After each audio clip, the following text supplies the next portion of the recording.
Good day, everyone, and welcome to Pfizer's first quarter 2021 earnings conference call. Today's call is being recorded.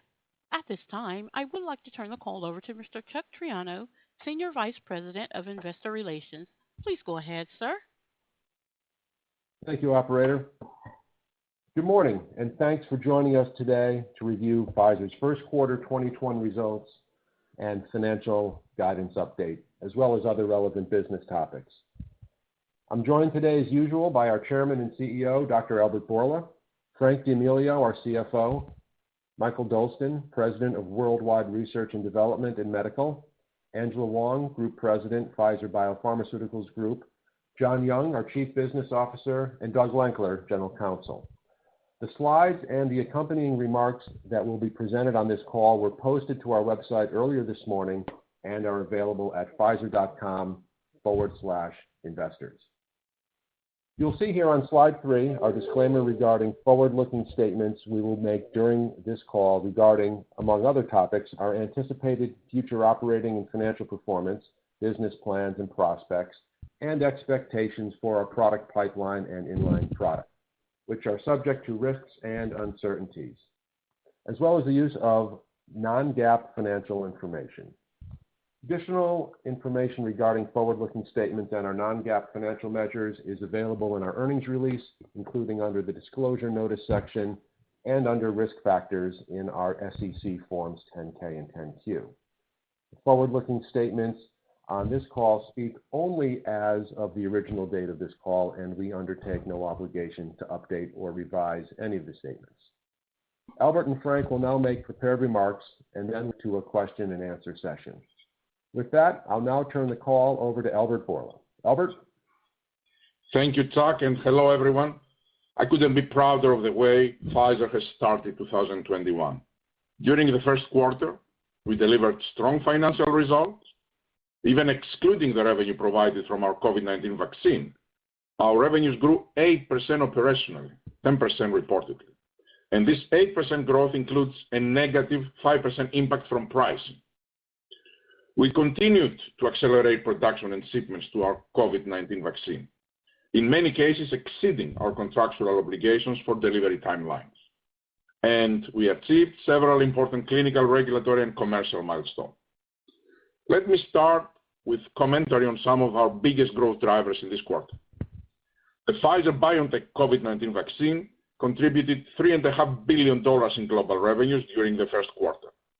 As of May 3rd, 2021, Pfizer, along with its partner BioNTech, has shipped approximately 430 million doses of the vaccine to 91 countries and territories around the world. I will share some thoughts on the sustainability of this revenue stream later in my remarks. Eliquis has continued to deliver a strong performance, with revenues up 25% operationally to $1.6 billion in the first quarter. In the U.S., Eliquis sales growth was driven mainly by strong volume growth. Vyndaqel and Vyndamax generated revenues of $453 million, representing operational growth of 88%. Our disease education efforts in the U.S. continue to support up diagnosis, increasing the estimated diagnosis rate to almost 24% at quarter end, up from 21% at the end of 2020. At the end of the quarter, more than 23,500 patients have been diagnosed, more than 17,000 patients have received a prescription, and more than 10,500 patients have received the drug, including patients who receive the drug at no cost through our patient assistance programs. While there are still regional differences in cardiology activity and elective diagnostic procedures due to COVID-19 guidelines, on a national basis, diagnosis rates in the U.S. have now recovered and exceed pre-COVID levels as compared with the first quarter of 2020. We also have seen strong growth from Japan and from developed Europe, where is the largest contributor to our revenues outside the U.S. Xeljanz also performed well, with global revenues up 18% operationally to $538 million. The growth was primarily driven by 16% growth in the U.S. and 14% growth operational in international developed markets. The underlying prescription demand in the US grew 9% compared with the first quarter of 2020, outpacing the advanced therapy market by 3 percentage points. We have invested in formulary access in the US, which has played a vital role in enabling this volume growth. In the US, Ibrance revenues declined 7% compared with a year-ago quarter. Total prescription volume is relatively stable, and we continue to be the leading product in the CDK class by a wide range, with an 84% of total patient share in first-line use. However, we saw increased enrollment this quarter in our patient assistance program, which provides Ibrance free of charge to certain low-income patients. We believe this increase is due to COVID-19 related economic hardships that are affecting particularly the demographics of the Ibrance patient population. And we do expect this to normalize over time as the economic impact from the pandemic subsides.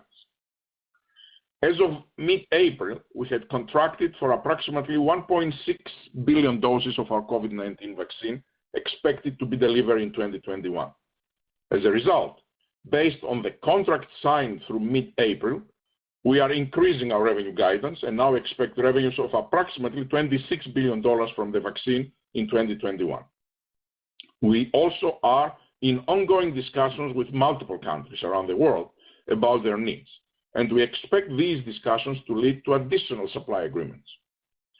Based on what we have seen, we believe that the durable demand from our COVID-19 vaccine, similar to that of the flu vaccines, is a likely outcome. We want to be a long-term partner to health authorities around the world in their ongoing efforts to combat COVID-19, including their planning for an ongoing pandemic vaccination approach that is fit for purpose to local requirements. To that end, together with our partner BioNTech, we expect to have the capacity to manufacture at least 3 billion doses in 2022. We are in discussions with a number of countries around the world for multi-year contracts for the potential supply of COVID-19 vaccine doses during 2022 and beyond.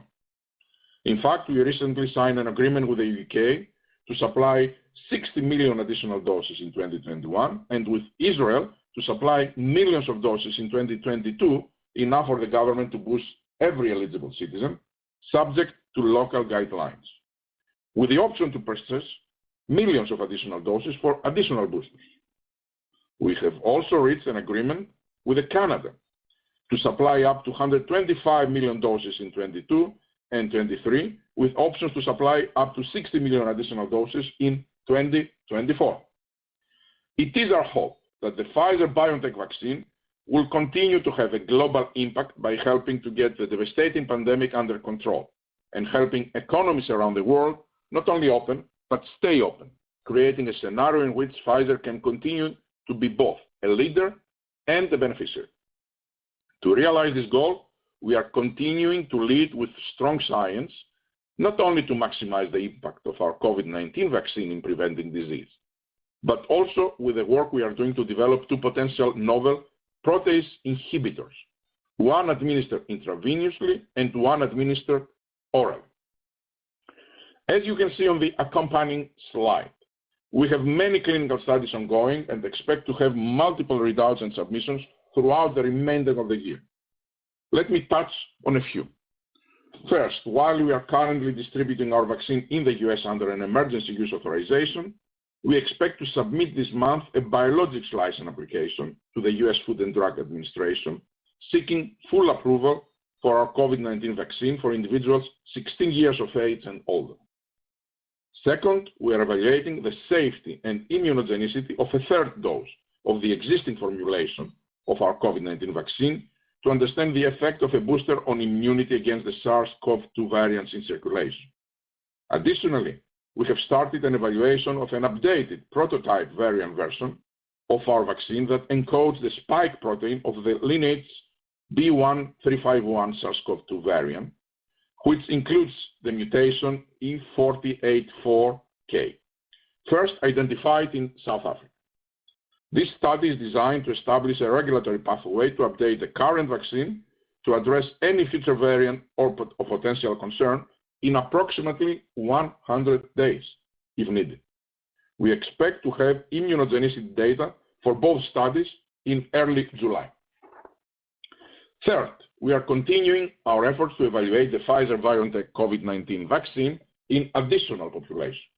We expect to hear back shortly from the FDA on our application for expanded emergency use authorization for our COVID-19 vaccine to include individuals 12 to 15 years of age. The Pfizer-BioNTech pediatric study evaluating the safety and efficacy of our COVID-19 vaccine in children 6 months to 11 years of age is ongoing. We expect to have definite readouts and submit for an EUA for 2 cohorts, including children 2 to 5 years of age and 5 to 11 years of age in September. The readout and submission for the cohort of children 6 months to 2 years old are expected in the fourth quarter. We also expect to have phase 2 safety data from our ongoing study in pregnant women by late July, early August. Fourth, we are making progress with improving the stability of our COVID-19 vaccine. On Friday, we submitted new stability data to the FDA, and we believe we could soon receive an update to our EUA prescribing information, allowing the vaccine to be stored at standard refrigerated temperatures of 2 to 8 degrees Celsius for up to 4 weeks. We are also working on a ready-to-use formulation that, subject to generating supportive stability data and obtaining regulatory approval, could potentially be stored at standard refrigerated temperatures for up to 10 weeks and up to 6 months at -50 to -70. If successful, we expect to have the data to support this formulation in August.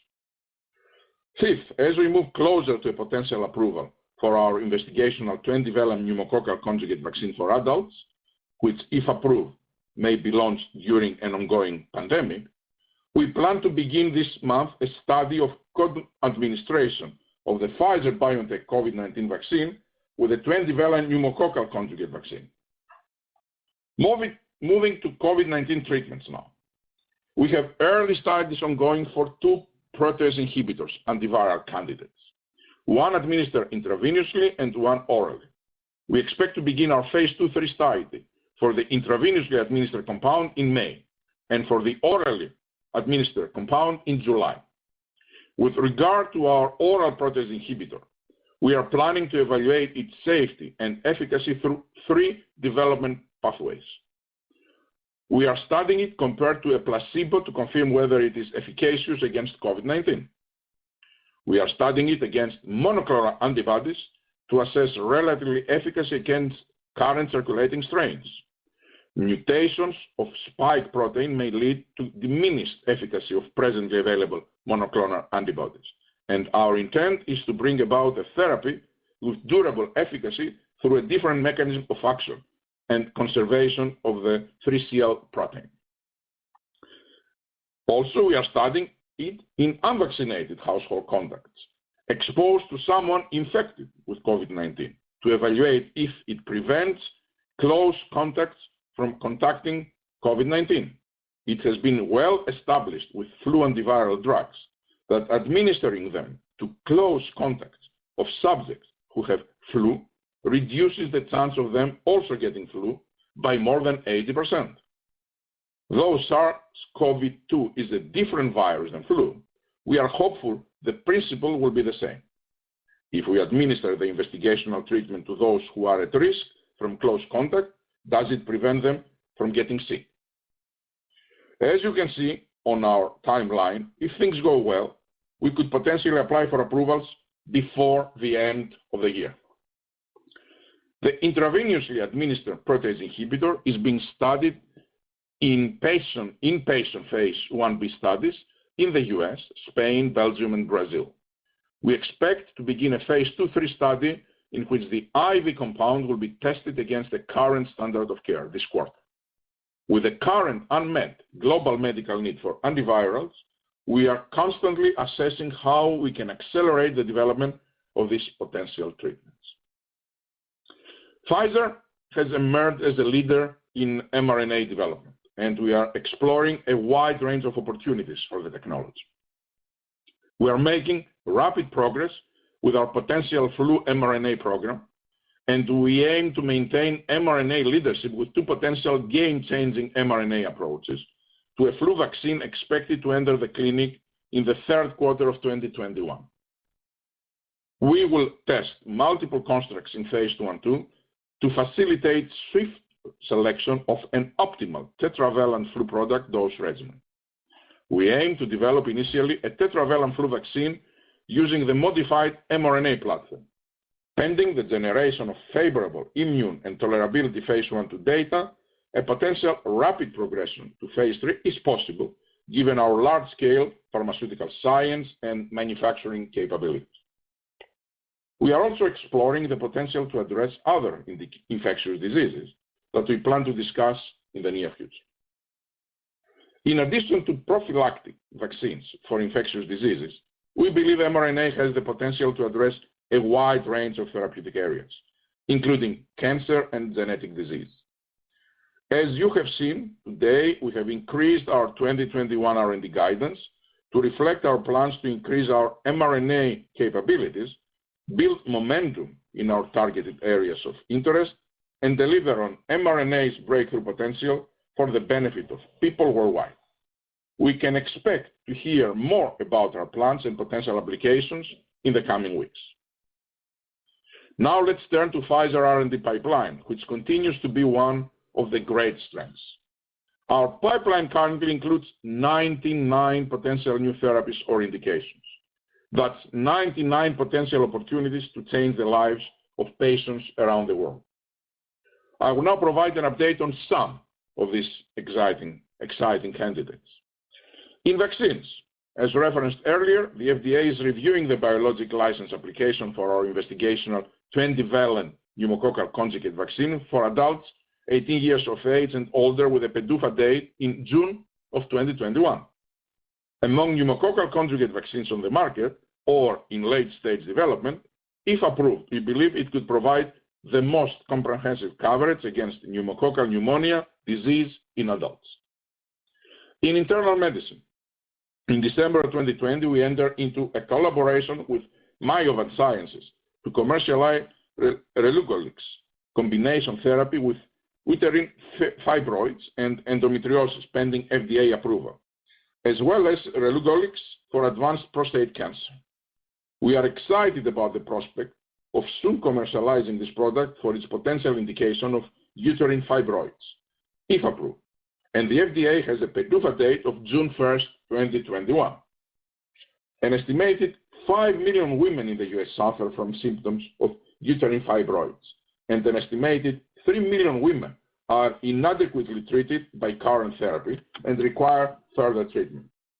We are also working on our planned FDA submission for the endometriosis indication, which we hope to submit this year. An estimated 6 million women in the U.S. suffer from symptoms of endometriosis, and an estimated 1 million women are inadequately treated by current therapy and require further treatment, unfortunately.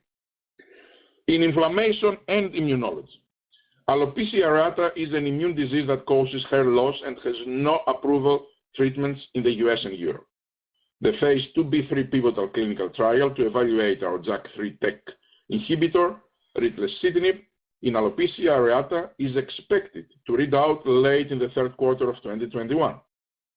If approved, ritlecitinib has the potential to transform the lives of certain patients with this condition. The FDA has extended the priority review period of our new drug application for abrocitinib for the treatment of adults and adolescents with moderate to severe atopic dermatitis.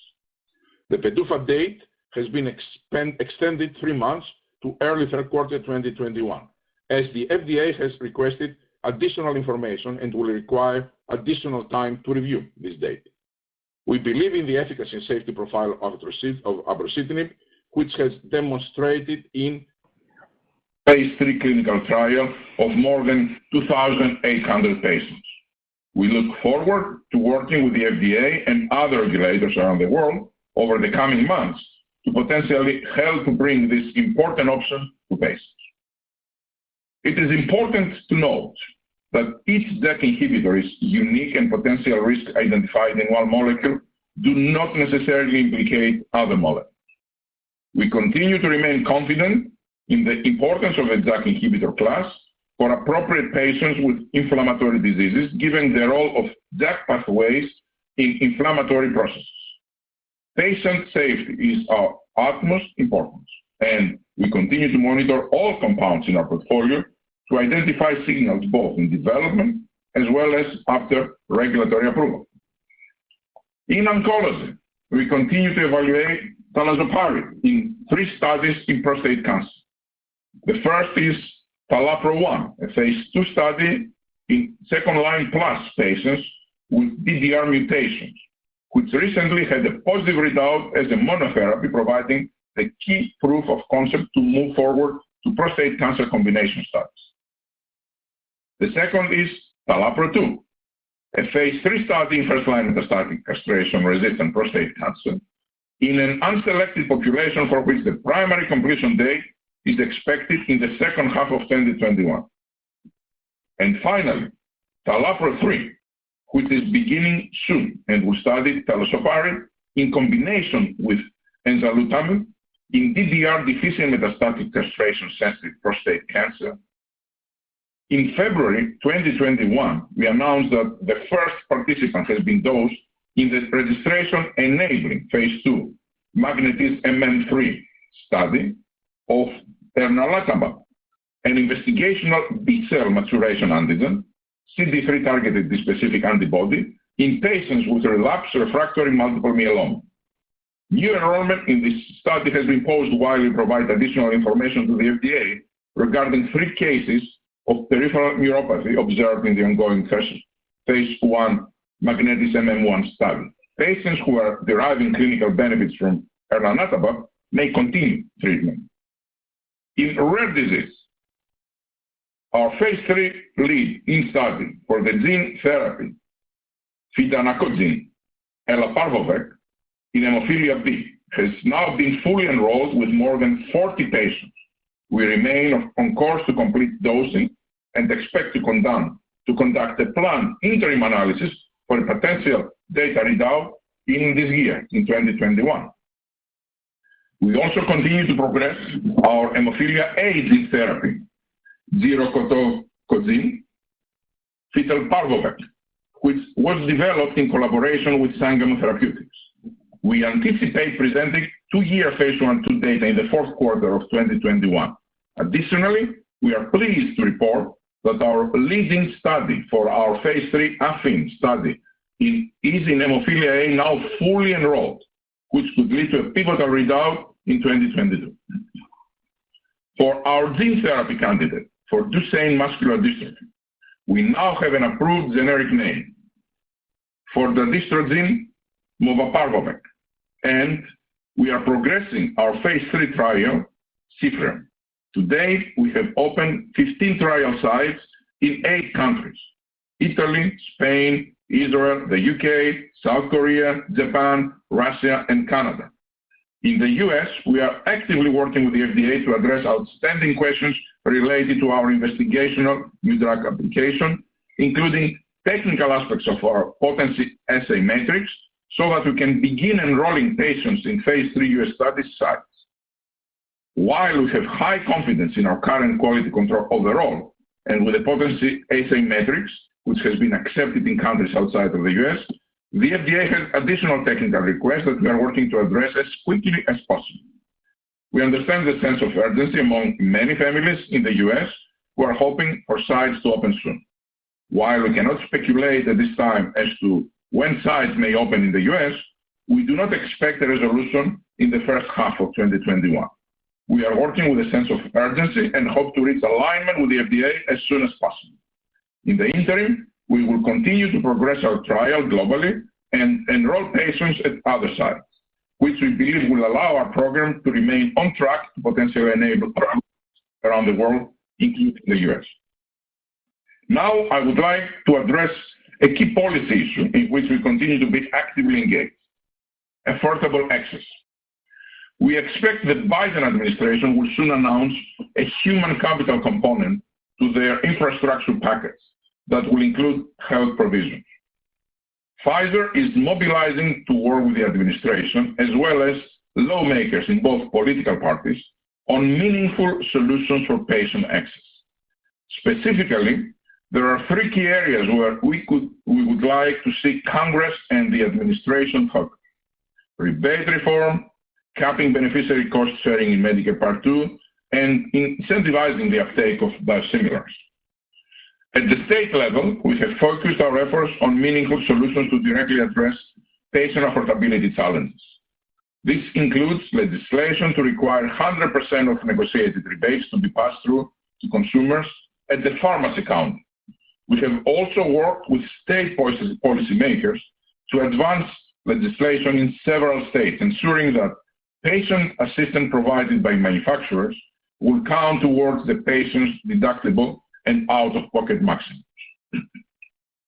Looking ahead, we remain focused on being nimble and investing in our R&D organization so we can build on the strong improvement in the clinical success rates that have been seen over the past 5 years and potentially translate that success into strong commercial launches that benefit patients.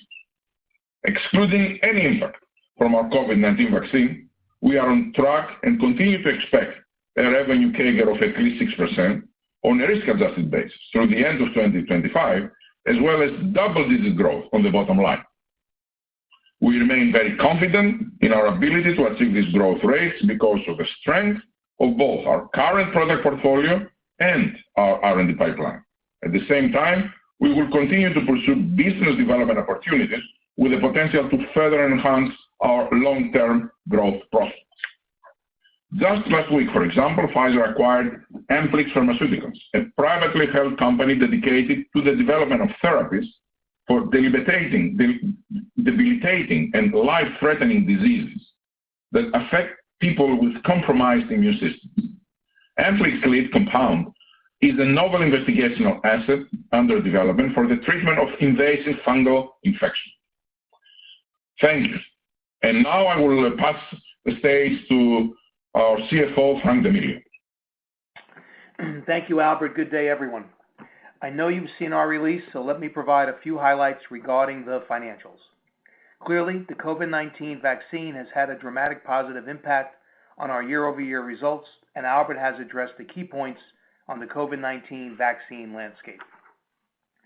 Looking at the income statement, revenue and adjusted cost of sales was significantly impacted by COVID-19 vaccine sales and the associated 50% gross profit split with BioNTech, which we recognize on the cost of sales line. Revenue increased 42% operationally in the first quarter of 2021, driven by COVID-19 vaccine sales and solid performance from a number of our other key growth drivers. The adjusted cost of sales increase shown here reduced gross margin by 10 percentage points compared to the first quarter of 2020, which primarily reflects the impact of the COVID-19 vaccine gross profit split, which accounted for approximately 8 percentage points, and to a much smaller extent, product mix. Looking at the business excluding the COVID-19 vaccine contribution, we saw a continuation of solid revenue growth for the business in the quarter, which nicely projected revenue CAGR of at least 6% through the end of 2025. As a reminder, this growth projection continues to exclude any contribution from the COVID-19 vaccine. In addition, compared with the prior year quarter, first quarter 2021 revenues were favorably impacted by approximately $400 million as a result of the first quarter 2021 having 3 additional selling days in the U.S. and 4 additional selling days in international markets. This increase in selling days will be offset in the fourth quarter of 2021, resulting in essentially the same number of selling days in full year 21 as compared to full year 2020. However, the favorable impact on quarter-over-quarter comparisons in first quarter 2021 from selling days partially offset by the non-reoccurrence of favorable revenue impacts related to COVID-19 in first quarter 2020, including increased demand for certain products of approximately $150 million and additional wholesaler inventories of approximately $100 million. Given these factors, the net favorable impact on first quarter 2021 revenues was approximately $150 million, or approximately 1.5 percentage points of operational growth, which in effect reduces a strong 8% operational growth rate to about 7%. Reported diluted EPS for the quarter was up 44% compared to the year-ago quarter, while adjusted diluted EPS grew 47% for the quarter. Foreign exchange movements resulted in a 3% positive benefit to revenue and a 1% benefit to adjusted diluted EPS. Let's move to our revised 2021 guidance. We've again provided total company guidance, which includes the business with the COVID-19 vaccine, and then we provided some additional subledger detail on our assumptions regarding the projected COVID-19 vaccine contribution, so you can also see our projection for the business without the COVID-19 vaccine. To start, the adjustments we've made to our total company guidance are almost entirely due to the anticipated impact of the COVID-19 vaccine and R&D spending on incremental COVID-19 programs and non-COVID-19 mRNA programs, along with a small increase in the revenue outlook for the business, excluding the COVID-19 vaccine. For adjusted cost of sales, the ranges have increased to 38 to 39%, which incorporates the incremental anticipated COVID-19 vaccine revenue, which has a significantly higher cost of sales due to the gross margin split with BioNTech as compared to the rest of the business. The projected COVID-19 vaccine revenue as a percentage of total company revenue has increased to 36% as compared to 25% in our initial 2021 guidance.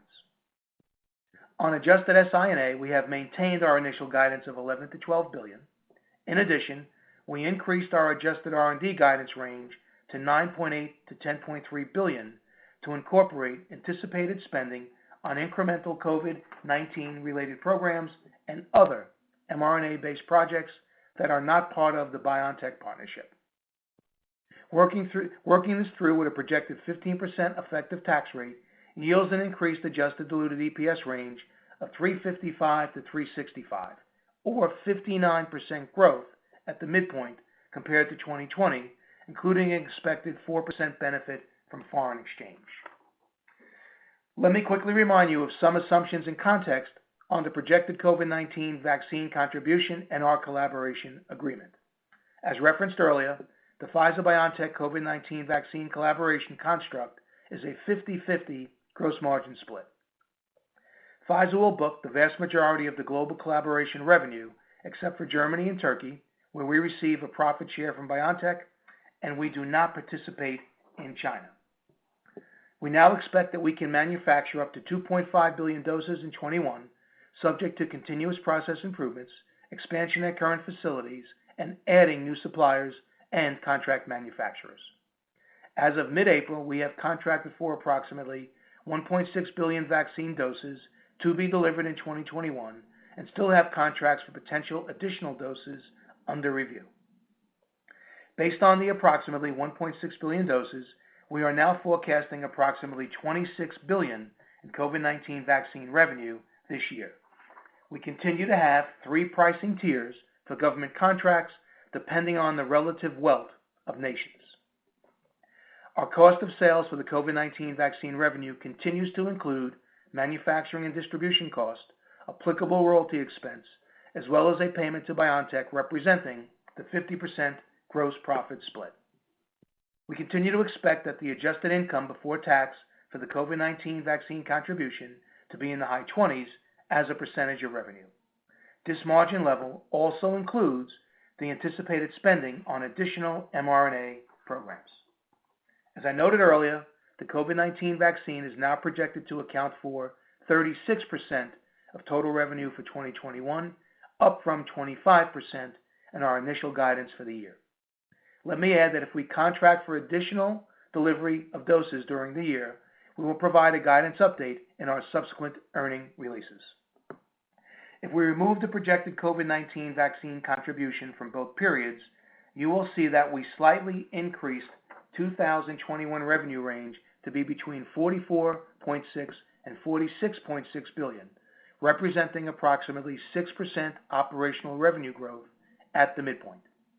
In terms of adjusted diluted EPS, we continue to project a range of $2.50 to $2.60, which represents approximately 11% operational growth at the midpoint. These growth rates are all consistent with how we've been publicly positioning the business post the Upjohn separation. You likely saw our announcement that we have maintained our dividend payment for the second quarter at its current level, despite Viatris announcing their expected dividend payment. For those continuing to own Viatris shares, this effectively represents an increase in the dividend income, and our board felt that the strength of our business supported maintaining our dividend. For the foreseeable future, we expect our board to continue to support annual dividend increases at approximately this year's level. Obviously, we have no say as to what Viatris does with its future dividend. In summary, a tremendous start to 2021. The COVID-19 vaccine continues to benefit millions of people around the world, and the business is on track for anticipated solid top and bottom line growth. We remain focused on advancing our pipeline, supporting in-market brands, and looking to deploy capital responsibly with a focus on initiatives that can solidify our long-term revenue and earnings growth outlook. With that, I'll turn it back to Chuck. Great. Thanks, Frank and Albert, for your prepared remarks. At this point, operator, let's move to our Q&A session, please. Ladies and gentlemen, if you would like to ask a question, please press star 1 on your telephone keypads. We'll pause for just a moment to compile the Q&A roster. Your first question comes from the line of Louise Chen from Cantor. Hi, congratulations on the quarter, and thanks for taking my questions here. So first question I had for you, what are your thoughts on the slowing vaccination rates in the U.S.? Do you anticipate things to pick up again, and will we reach that level of herd immunity in the U.S. here? And then second question I had was on vaccine sales and how you think about it beyond 2021 and 2022. What gives you confidence that there's going to be a tail here? And how does that tail look relative to the $26 billion that you're going to potentially have this year? And then last question I had for you is just on how you're thinking about FDA concerns around JAK safety. Thank you. Thank you very much, Louise. Let me make some comments on the slowing vaccinations and maybe a little bit on the 22-23 revenues. I will ask Michael Dolston to add some comment over there. And then for also Zach, I will ask him to make some comments about the safety. Look, I think the U.S. has done a tremendously good job, and they have reached vaccination levels that we didn't think that they will.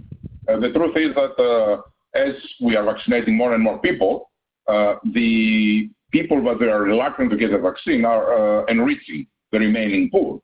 So it's normal to expect that we would see a drop in the vaccinations. But I believe that the entering of additional pools like younger people post the expected approval of our 11 to 15 years old vaccination also will provide an additional increase in the vaccination rates. All in all, I think U.S. is doing a very good job, and the focus of all should be to convince those people that they have still fear about the vaccine and that they must do the right thing. Now, beyond 22 and 23, first of all, we believe, as we said multiple times, that there will be a need for boosters, and there is a need likely from now all the way to months, and then believe that likely annual revaccinations or let's say regular revaccinations will be required. Clearly, this belief is based on the totality of the evidence and not on studies that they have read out right now to convince us that this is the case. And the totality of the evidence are having to do with the fact that we still have very high efficacy of above 90% in our 6 months, but it is slower at 91 than 95 that we had in the beginning.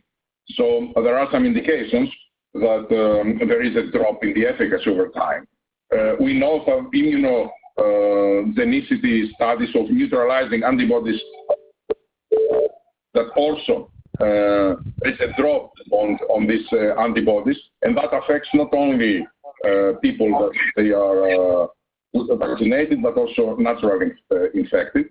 We also know that after 6 months, the increase of reinfections to people that they had previous infections is increasing.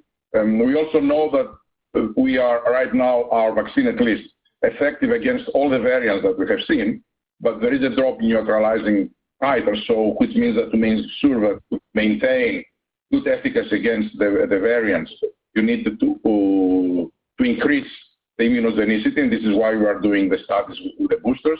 So the totality of the events are pointing out to this, and this is the reason why basically all governments of the world are now discussing with us about procurement agreements for 22, 23, and 24. But I will ask also Michael Austin to make some comments on why we think that the boosters and repeated vaccinations is a likely scenario, and also a comment on the JAK safety. Michael? Yeah, thank you, Albert. I thought you outlined in an excellent manner that we have identified a handful of key points related to immunity, whether induced by convalescence after infection of vaccine, that will over time, as expected, show some decline. Antibodies will show some decline as their half-life are limited. Of course, protection contains other immune mechanisms.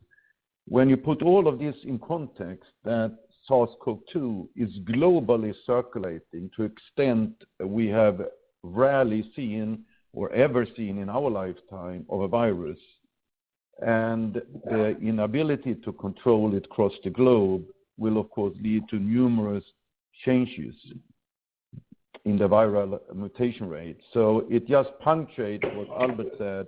We need continuously to keep up a very high immune pressure against the virus to stay ahead of the curve, and the best way to do that is with regular boosting. And finally, herd immunity, while we would like to see it established, what you hear from a lot of public health data and global health data emerging is that it will be really difficult in large continents to establish such a high immunization rate across all ages, and to ensure, as you immunize one part of the continent, that immunity is maintained at another part. So I think we would really need to rely on regular immunization and, of course, other public health measures, rather than hoping that herd immunity across the globe can be established.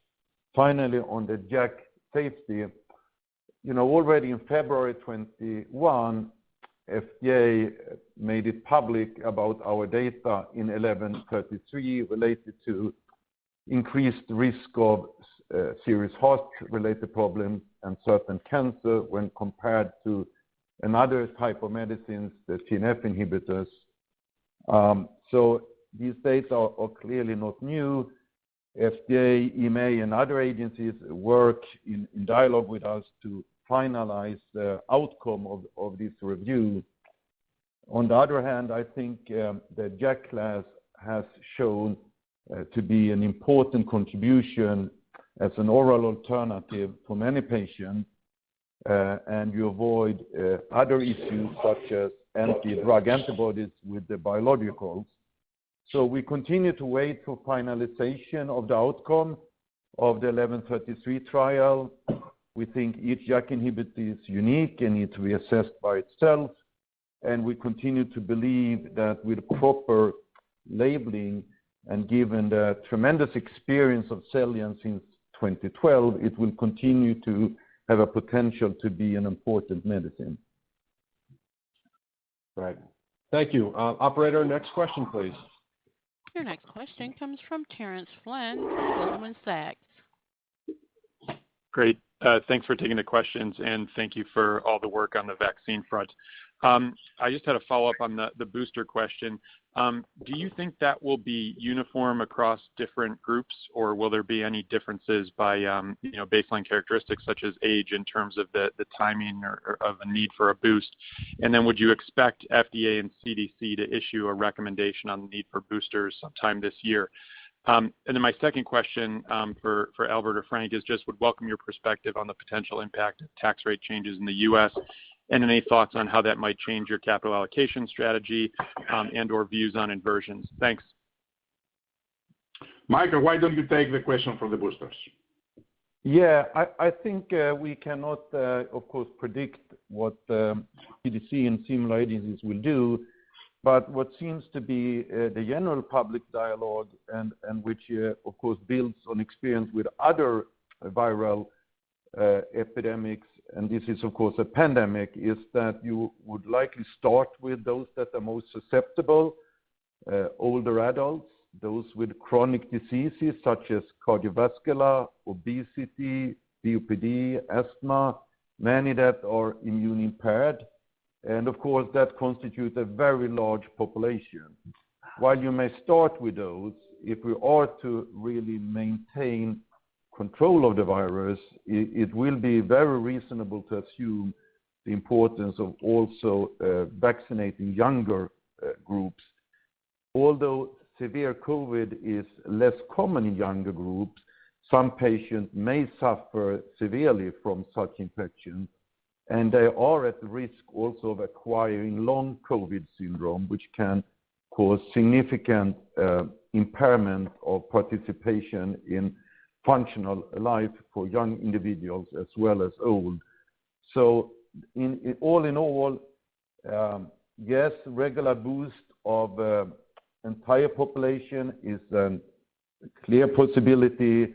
Priority is to start, of course, with many vulnerable from age to chronic diseases, which is a large number of the adult population. Thank you, Michael. And Frank, would you like to take the question about the tax? Sure. Thank you, Albert. So I think it's premature to comment on what impact the proposed tax reform would have on how we view capital allocation and inversion, simply because these kinds of proposals typically go through, multiple iterations, multiple discussions, multiple negotiations. Obviously, we're staying very close to this, doing all the analytics that you would expect us to do. But I think what's really important is how we think about taxes and tax policy. 2017 tax reform leveled the playing field for U.S. multinationals against foreign competitors. And that was an enabler from my perspective of much of what we've done with capital deployment, particularly in the U.S. We committed to $5 billion of CapEx investment between 2018 and 2022. We committed a few billion of at-risk capital in order to develop the COVID vaccine.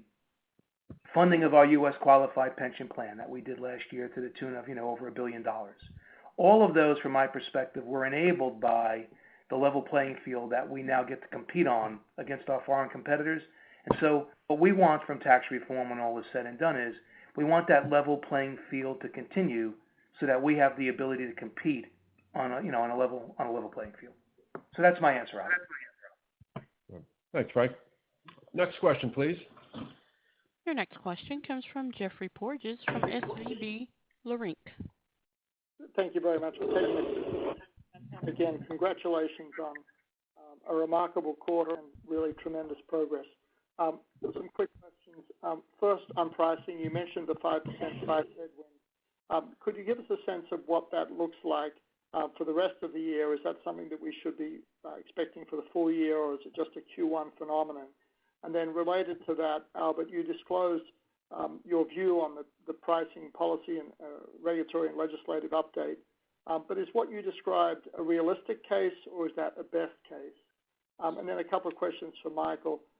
Michael, I've asked you this before, but given what we're seeing in India and in other geographies, is it your view that COVID is going to be a case of convergent evolution or continuous evolution? I.e., are we seeing new mutations beyond E484K that have additional resistance mechanisms to the first generation of vaccines and antibodies? And then just lastly, you mentioned mRNA. You have a maternal RSV vaccine. Are you planning to apply mRNA as a more efficient approach to getting neonatal and infant coverage against mRNA? Thanks. Against RSV, sorry. Thank you, Jeff. A lot of questions, very important. Now, let me speak a little bit about the policy of the prices, and then I will ask Frank to comment a little bit on the pricing. And if Angela needs to add something, please feel free. And then on the two other areas, clearly Michael will speak about the resistance and the mRNA. On the pricing reforms, these are our standard positions, but I will try to explain how I feel about the pricing reforms. And I have said it in multiple occasions. We don't think that status quo is good for anyone. I don't think it's good for the industry. I don't think it's good for the Americans, because there is a problem with the current way of the current system. And this is a problem that basically every American is paying for their medicines, and this is unique to medicines, not to other medical interventions, is paying out of the pocket like if they don't have insurance, although they do have insurance. And this is the fundamental thing that needs to change. Because the medicines contribution to the overall healthcare, it is 12%. So by definition cannot be the big issue. But it is becoming the big issue in the discussion, because everybody has to pay this thing from out of pocket almost, unlike other interventions. So what a change could look like? And for us, a change could take different forms. It could be consistent from different areas, may not be the rebate reform, which I think is one of the systemic issues that we are having with drug pricing, but it could be that out-of-pocket caps. The fundamental thing it is that there will be a cost that the industry, I'm sure, will be willing to take our fair share, as long as all the savings, all the contributions that we are doing right now from this industry will go to the pockets of the American patients. And this is a fundamental difference with people that we're discussing right now, because we are hearing a lot of suggestions that they want to tax the pharmaceutical companies or tax the insurance companies, but the proceeds will just fall in the black hole of the federal budget, which is not what we want. If our contributions go to the patients, we are sitting down with all the parties trying to do a decent price reform in the way that the Americans are experiencing the cost when they go to the pharmacy to collect their medicines. So is it realistic or optimistic? I believe it is realistic.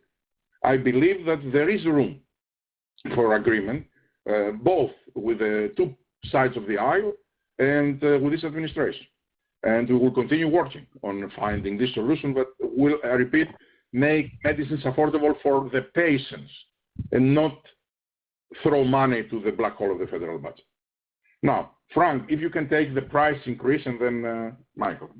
Okay. So you've heard Albert and me talk about pricing, and that pricing has been a headwind, and we expect it to continue to be a headwind for the foreseeable future. And that's obviously what we saw this quarter, with pricing being a negative 5% on a global basis. I should also mention it was a negative 5% in the U.S. Now, in terms of our guidance, which is what you asked, Jeffrey, our guidance assumed the pricing decrease, negative impact, I'll call it in the range of low to mid-single digits. So that 5% reduction that we saw this quarter is consistent with what we assumed in our annual guidance. Thank you, Frank. And by the way, I wanted to add that this minus 5%, that it is the reality of the numbers. I'm sure that many Americans haven't experienced during this quarter a 5% reduction in their out-of-pocket, because it's the system that works in a way that no matter what you do on the top, their price that they have to pay is derived from very different rules. Michael, can you speak a little bit about the resistant mechanism in the mRNA or RSV? Yeah, thank you. I'll start with mRNA. As you discussed here, Jeffrey, of course, there is tremendous viral amounts across the globe, fueled by the spread in large population areas like India. We do see several different lineages of SARS-CoV-2 established. They, however, seem to share the most critical mutations. Most of the variants have up to 10 mutations, and they can combine in different ways. So far, we believe that our B2, the current vaccine, is very effective in controlling all known mutations, But as Albert alluded to, we believe it's very important to keep up very high neutralizing antibody levels in addition to the nice T-cell immunity. And that's why a possible outcome of this tremendous spread, including India, is to have regular boosts. As the pandemic continues, up to now, mutations have been selected mainly because the virus is trying to spread more quickly. The virus will now face vaccinated immunity in maybe 22, 23 increasingly. So we need to be prepared that there could be new unexpected mutations to come. And that's why Pfizer is leaving no stone untouched and also have a variant vaccine developed and could be an alternative later if that scenario would emerge. But right now, it seems like the current vaccine is very effective against all these variants, despite each having up to 10 different mutations. On the RSV, well, we had very robust titers with our protein-based RSV vaccine in maternal vaccination, very good tolerability, and antibodies passed efficiently through the cord blood. And we are enrolling now well in phase 3. We also have initiated a phase 2 challenge study with RSV that will read out mid of the year, and that could possibly lead to progression swiftly into phase 3. So we are pretty advanced with the protein base. It looks very good. But of course, we have now mRNA platform that we would like to use for multiple opportunities. We expect to put into the clinic 2 first-in-humans novel vaccines every year for the next few years. Certainly, RSV could in the future be one alternative, whether it could be as a supplement to the protein base in order to add some T-cell immunity. These are things we'll continue to explore and then prioritize among the many exciting opportunities for our mRNA platform. Great. Thank you, Michael. Next question, please. Your next question comes from Steve Scala from Cowen. Oh, thank you so much. I have 2 questions. Regarding the DMD gene therapy, is the potency assay issue related to concerns around correlation of biomarkers to motor function efficacy, or is it simply a technical issue with no bearing on relevance of the endpoints? And second question is a little bit more broad-based, but in the COVID vaccine, Pfizer has built the world's largest global pharmaceutical franchise in 6 months. I imagine that it is creating a substantial stress throughout the organization, similar to the disruption of a major acquisition. What metrics do you monitor to ensure that these stresses are not going to show up in 1 to 3 years or so as, say, subpar product performances, clinical trial failures that otherwise would have been successes, and maybe missed M&A that would have otherwise made sense for Pfizer? Thank you. No, thank you very much, Steve.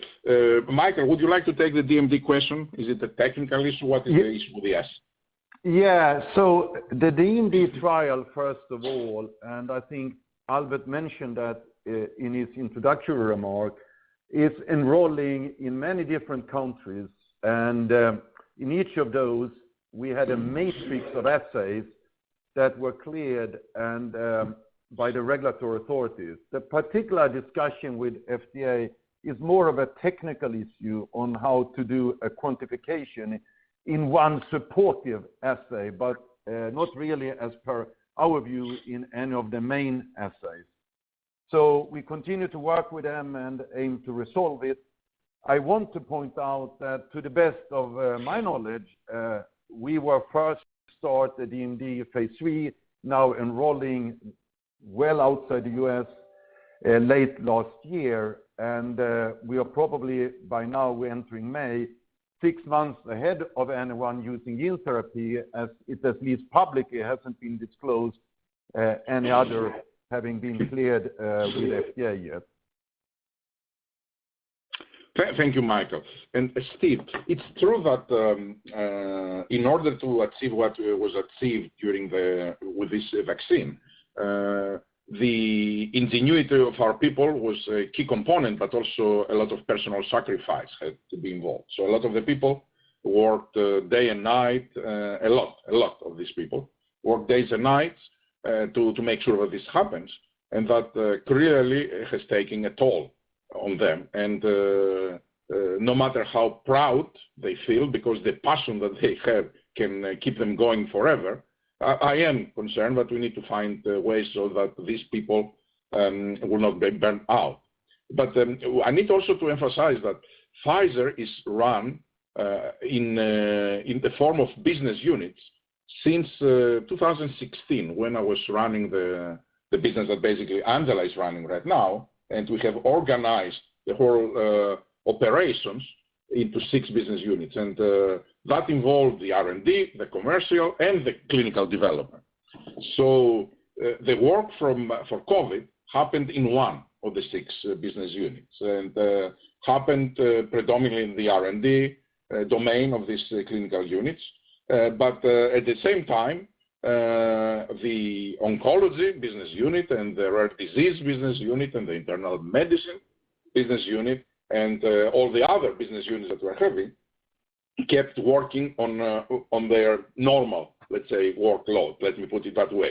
They had to, of course, also to overcome issues related with the COVID-19 that didn't make their work very easy.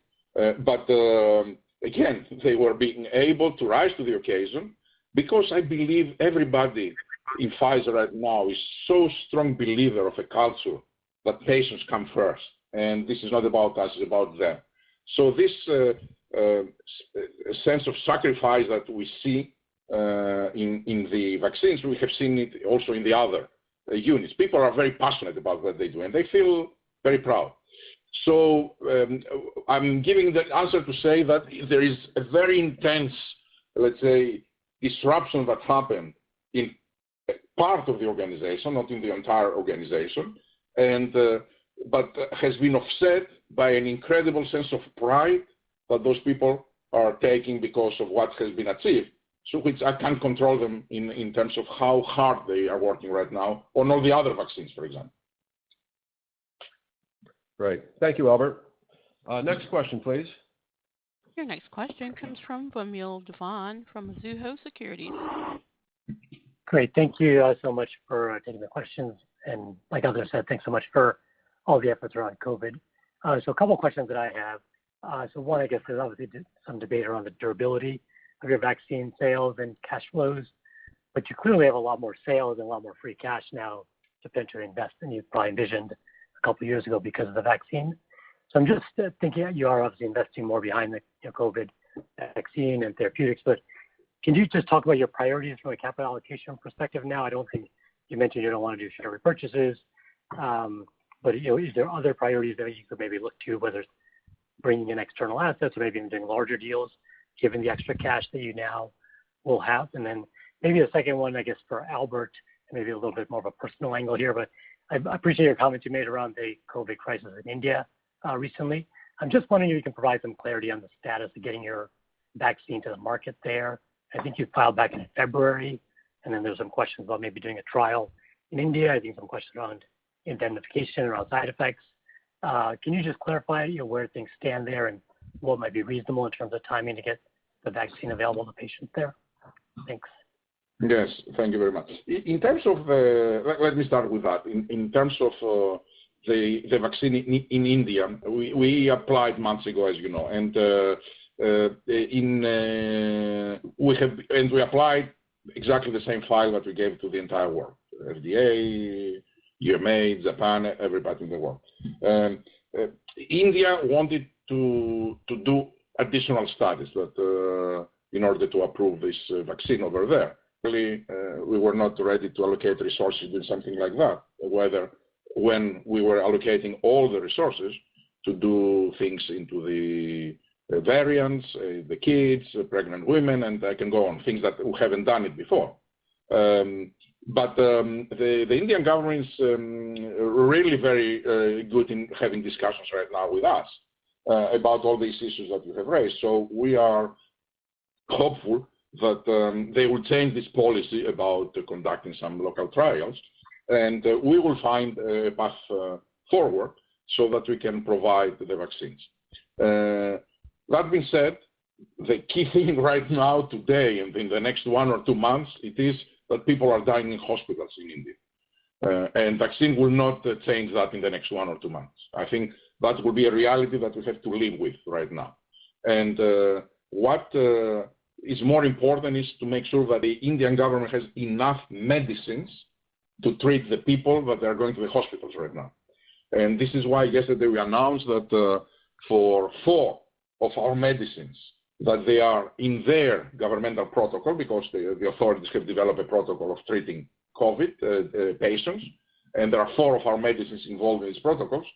We will provide enough of these medicines for every patient in every public hospital in the next 30 days. And as we speak, we are ramping up production of these medicines in Europe, in the US, in Asia, and we are ramping up distribution channels so that we can ship as quickly as possible those medicines to India, because the need is immediate. Now, on the capital allocation, I will ask also Frank to make some comments here, but very few things are changing because of that. Our strategy on capital allocation was not driven with how much capital we had, was driven with how much opportunity we had. So we never say never to anything. So we maintain the right to be flexible. But clearly, Frank spoke about it, a growing dividend. It is a part of our investment thesis, so that will be maintained. And also we said that our investment in research, our investment in manufacturing, our investments of our capital are all aiming to improve the longevity, how durable it is, our growth in the second part of the decade. So you should expect to see a lot of phase 2, phase 3 business development deals that will allow us to bring in-house a lot of potential medicines that could become medicines in this time frame. Frank, anything to add? Just that, Vamil, you're absolutely right. Obviously the COVID business is generating incremental free cash flow for us, but from my perspective, not material enough to have any major impact on our capital structure. And to Albert's point, the term I would use is we will stay the course in terms of how we deploy our capital. And then Albert obviously mentioned the areas where we would deploy it, right? The dividend, investing in the business, and you saw that with the R&D guidance increase this quarter. And then M&A really focused on growth, the second half of the decade. Great. Thanks for those insights, both. Let's move to our next question, please. Your next question comes from Umer Raffat from Evercore ISI. Hi, thanks so much for taking my question. Frank, there was a comment you made back in March which got a lot of attention, and I thought perhaps you could elaborate a bit more on how you're thinking about the durability of COVID revenues and perhaps lay out the sort of the volume and the price element of it beyond 2022. And if you could also perhaps speak to the pricing seen in your Canadian contracts, whether it's consistent in 2023-24 versus where it was in the 21 contract. And then I had a quick R&D one as well, if I may. I know there's these additional FDA technical requests on the gene therapy assay for DMD. I recall you guys were using ITR in phase 1, and then you switched to a transgene assay in phase 3 because it was a little more low variability. Is FDA now thinking the variability is higher than they want in the transgene assay as well? I'm just trying to understand what the word quote-unquote matrix means. Is it still just the transgene assay with different methods, or are there multiple assays at play now? Thank you so much. Frank. Thank you, Albert. So on pricing, Umer, I really want to not get into detail on pricing, other than obviously there's certain contracts where we disclose what the price is. In terms of the way I think about this, what we're really focused on now is getting doses to the patients that need doses around the world. So basically getting people vaccinated. That's been our focus. We're acutely focused on that. You heard in our prepared remarks, we said we can make approximately 2.5 billion doses this year. We can take that up to 3 billion doses next year. And that's what we're really focused on, right? Getting those made, getting them delivered, and getting vaccines into patients' arms. So that's the focus. On the Canada contract, we didn't discuss pricing on that contract. What we did say was up to 125 million doses in 2022 and 2023, with an option for more doses in 2024. And then in terms of the durability of the franchise, I'm going to try to not to repeat what Albert said, but I thought Albert went into a lot of detail on why we believe the COVID revenue franchise has significant durability and why we think we see that as something that's going to take place for the foreseeable future. And Albert went through a lot of the details why we believe that is. Thank you, Frank. Michael, about the technical question? Yeah, the core assays that you alluded to related to AAV and transient effectiveness are all without any real comments by FDA, so they're all fine. This is what I call the supportive assay, an adjunct assay that was more related to co-localization of the DMD protein and discussions on various technologies how to measure that. And as I said, in Europe, as this was an adjunct assay, in other countries, we have cleared and then enrolled efficiently and progressing towards the next step of the trial very well. So it's a very technical issue how to do a detection, but not related to the core potency assays. And obviously we're working to resolve it, but what I understand currently there is no other potential gene therapy in US that have cleared yet to phase 3, and we obviously would like to be first, not just ex-US where we've been going for 6 months, but also in US and work diligently to resolve this very technical question. Great, thank you, Michael. Next question, please. Your next question comes from Tim Anderson from Wolfe Research. Hi. A couple of questions, please. On mRNA and your flu vaccine plans, how would a trial be constructed?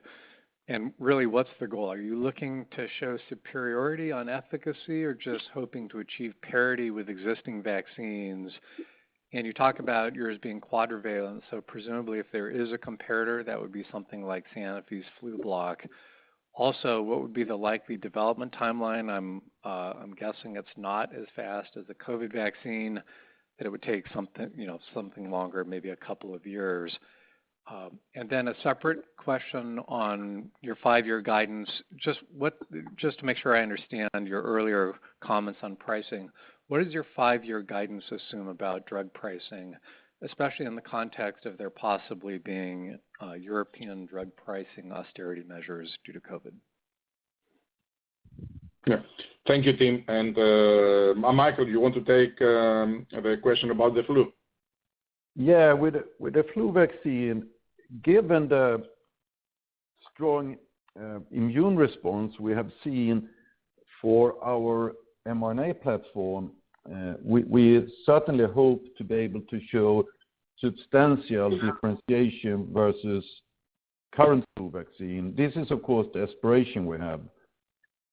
Technically, there will be 2 components. One is to look at immune response on antibodies that have a certain standards reported related to increase in titer, and we will be able to compare to the current protein-based flu vaccines.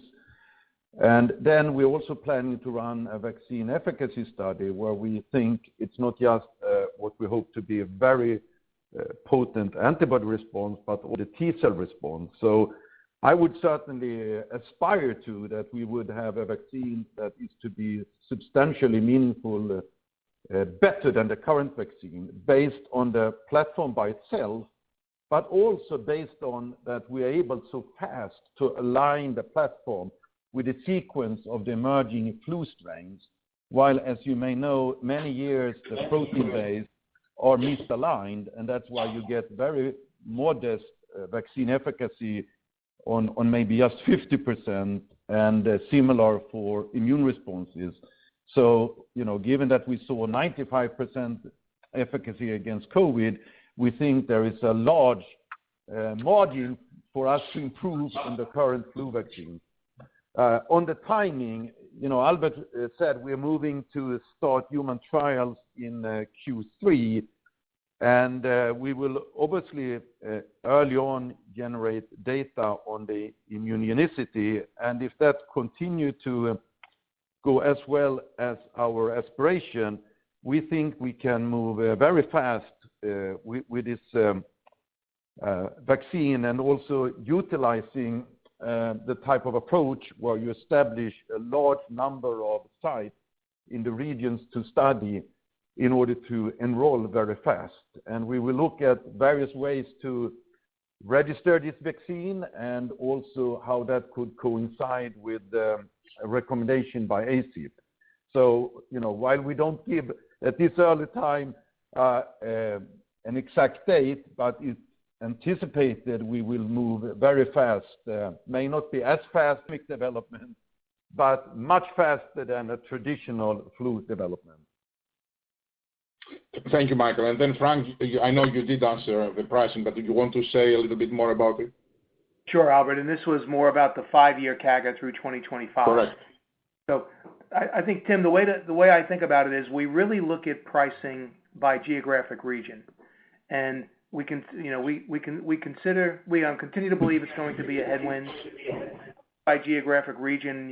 What would be examples of that? The U.S. would be one, emerging markets would be one, developed Europe would be one. Just as an example, they all range in, I'll call it, negative pricing increases, and the range is low single digits to high single digits. And obviously, we blend that all together into an overall global rate, and that's what we've assumed in our CAGR assumptions through 2025. Great, thanks, Frank. Operator, we can take one more question, and then we'll have some closing remarks from Albert following that. Your final question comes from the line of Naveen Jacob from UBS. Hi, thanks so much for fitting me in here. Just a couple on the mRNA vaccines that you're pushing forward. You had been working with BioNTech for your flu vaccine. I just want to confirm that you're using the Pfizer mRNA technology for the flu vaccine that you're moving forward with. And curious as to why you're going with that approach beyond just the economic benefit of using your own tech versus something that's you're collaborating with on. Is there something different about your mRNA technology, whether it's in the non-coded portions of the vaccine or the LNP? And then secondly, again on the flu vaccine, what is your ability to co-formulate it with the COVID vaccine? Wondering why you're moving forward with a co-formulated Prevnar 20 plus 162b2 and not looking for a flu vaccine co-formulation.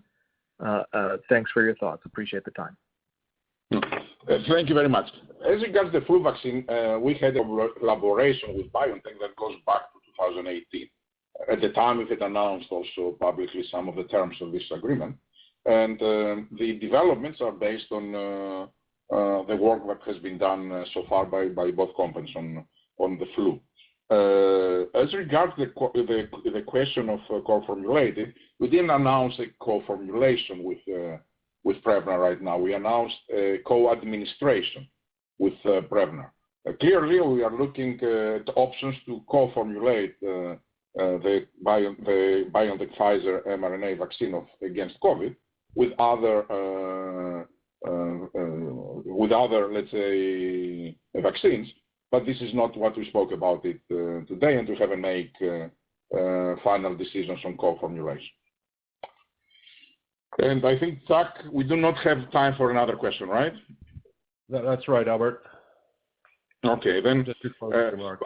Just I wanted to thank everyone for joining us today and for your continued engagement with Pfizer.